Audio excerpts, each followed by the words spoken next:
అస్మద్గురుభ్యో నమః. భగవద్బంధువులారా, ఇవాటి నుంచి ఒక కొత్త విశేషాన్ని మనం ప్రారంభించుకుంటున్నాం. దాని శీర్షిక ఏమిటి అంటే ఏవం వేద. ఎవరైతే దీన్ని తెలుసుకుంటారో, ఏవం వేద స పుణ్యో భవతి స ధన్యో భవతి అంటుంది వేదం. తెలుసుకోవలసింది ఏదో అది తెలుసుకున్నట్టయితే మనకి పుణ్యము లభిస్తుంది, ధన్యత లభిస్తుంది అని చెప్పి. అంటే ఎన్ని లేవండి, ఉన్నాయి కదా. అంటే ఇంతవరకు మీరు రకరకాల కార్యక్రమాల్లో ధర్మ సందేహాలని, మంత్రబలమని, వాస్తు, జ్యోతిషము ఇత్యాదులన్నీ చూస్తుంటారు. మొదట్లో వాటి మీద ఒక అభిరుచి కలుగుతుంది, అభినవేశం ఉంటుంది. తర్వాత ఏముంది దాంట్లోనూ, అవే పునరావృత్తి అవుతున్నాయి కదా, పునరుక్తి అవుతున్నాయి కదా అనిపిస్తుంది. కానీ ఈ వేదవాక్యం ఏవం వేద అన్న దాంట్లో అంతరార్థం ఏమిటి అంటే, నీకు తెలుసున్నట్టుగానే ఉంటుంది, తెలియదు. సందేహం ఉంటుంది.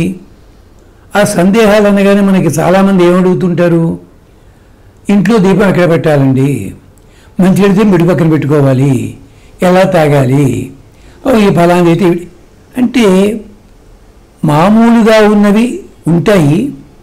కానీ కొత్తగా అడుగుతున్నట్టుగా అడిగి అదే మళ్ళీ మళ్ళీ మళ్ళీ మళ్ళీ అడుగుతుంటారన్నమాట.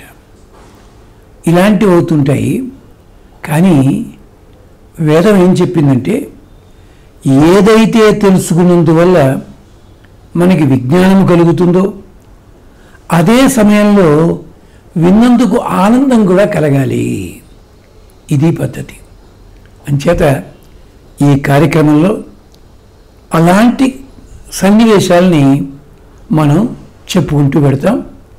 ఇదేమిటంటే, విజ్ఞానము కలుగుతుంది, ఆహ్లాదము కూడా కలుగుతుంది.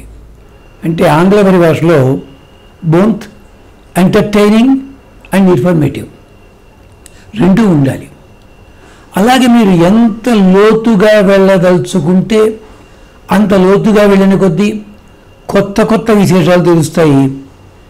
మీరు తెలుసున్న మీరొక్కరే ఆనందపడరు, ఈ తెలుసున్నవి 10 మందికి చెప్తారు, వాళ్ళు కూడా ఓహో అని ఆనందపడే అవకాశం ఉంటుంది. ఇది పద్ధతి అన్నమాట.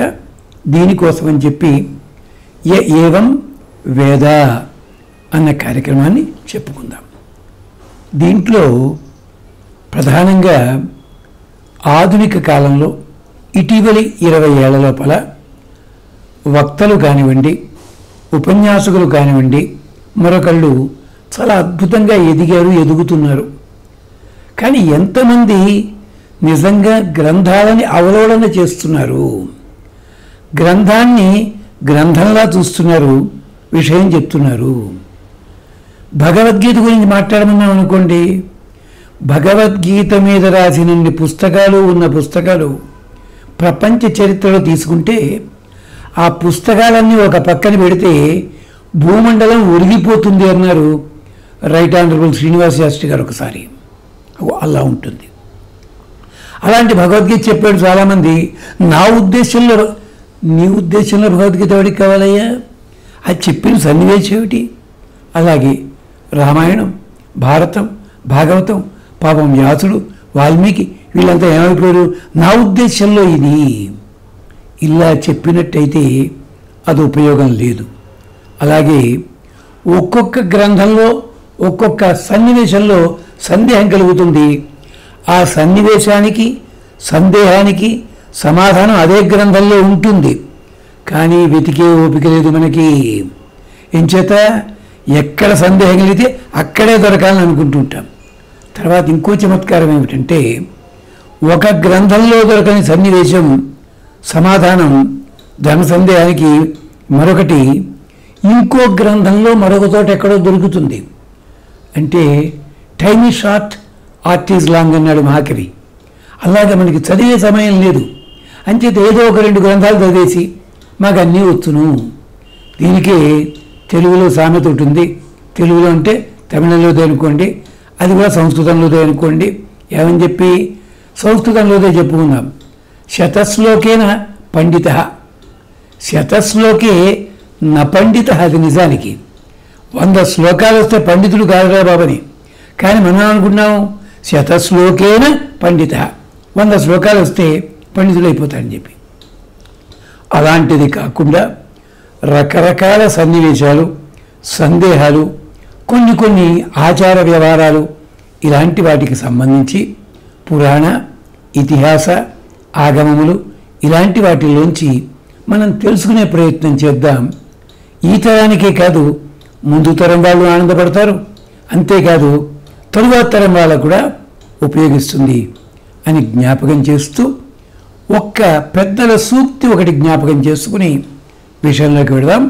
ఒక్కొక్క భాగానికిను ఏమంటారో తెలుసునా బాబు, నీవు చదివాను అంటే సరిపోదది.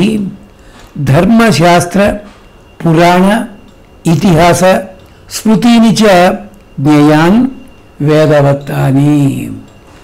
వేదాన్ని ఎంత గొప్పగా గౌరవిస్తున్నావో అలాగే శాస్త్రములని కానీ, పురాణములని కానీ, ఇతిహాసములని కానీ ఇలాంటి వాటిని అల్లా చూడాలి.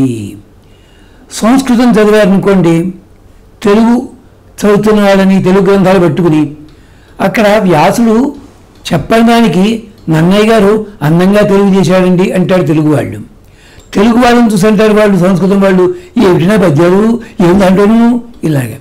అంటే ఒకరినొకరు విమర్శించుకుంటారే తప్పించి దాంట్లో ఉన్న అందం ఎక్కడుంది ఏమిటన్నది ఎవళ్ళం పట్టించుకోము. కాదు, అన్ని గ్రంథాలతోటి పరిచయం ఉండాలి, తగుమాత్రం పరిచయమే ఉండాలి. అలాగ వేదవత్త అని అంటే వేదాన్ని చదివేటప్పుడు ఎంత జాగ్రత్తగా ఉంటామో అలా చదవగలిగి ఉండాలి. అలాంటి కార్యక్రమమే ఇది. ఏవం వేద అని చెప్పుకుంటూ ఈ కార్యక్రమంలో ఒక్కొక్క సన్నివేశం చూస్తూ పెడదాం. అలాగే మీకు కూడా వీటికి సంబంధించి ఏమన్నా ప్రశ్నలు కానీ కావలసిన సమాధానాలు కానీ ఉన్నట్టయితే మాకు తెలియపరచండి, మీకు అందిస్తాను తప్పకుండా. ఇది కార్యక్రమం పేరేమిటి? ఏవం వేద. ఎవరైతే దీన్ని తెలుసుకుంటారో అదిగో తెలుసుకోండి అయ్యా అంటుంది వేదం. ఆ మాటని శీర్షికగా పెట్టుకుని మనం ప్రారంభించుకుందాం.